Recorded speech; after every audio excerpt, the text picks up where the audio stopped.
Kalau ayah ibunya sudah bagus, itu otomatis anaknya akan mudah cepat berubah. Ini sudah pengalaman begini. Fitrahnya begitu. Bapak ibunya mulai baik, itu semua akan dirubah oleh Allah satu keluarga. Anaknya akan mulai berubah. Ya, karena ketika ayah ibunya baik, ayahnya mencari nafkahnya baik, ridha Allah turun, ibunya juga baik, maka yang masuk ke tubuh anak-anaknya baik semua. Maka mulai terjadi perubahan. Sebenarnya gampang kalau ingin anaknya baik, orang tuanya jadi baik.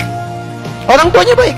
Jadi kalau anak ada yang tidak baik, jangan marahin anak, istighfar dulu. Mungkin antum tuh yang nggak pernah memberikan kebaikan di situ. Jangan banyak tuntut anak. Ustaz, bagaimana ya anak saya begini? Ketika Allah turunkan dan tetapkan itu menjadi anak Anda, ketika lahir anak itu baik. Baik, gak ada anak kemudian ketika lahir jahat. Makanya disebut ins di Quran. Disandingkan dengan jin, 18 kali disebutkan di Quran. Ya ma'syaral jinni wal ins, wa ma khalaqtul jinna wal ins. Ins itu artinya baik, ramah, lembut. Gak ada anak ketika dilahirkan langsung kasar, gak ada. Kalau ayah ibunya sudah bagus, itu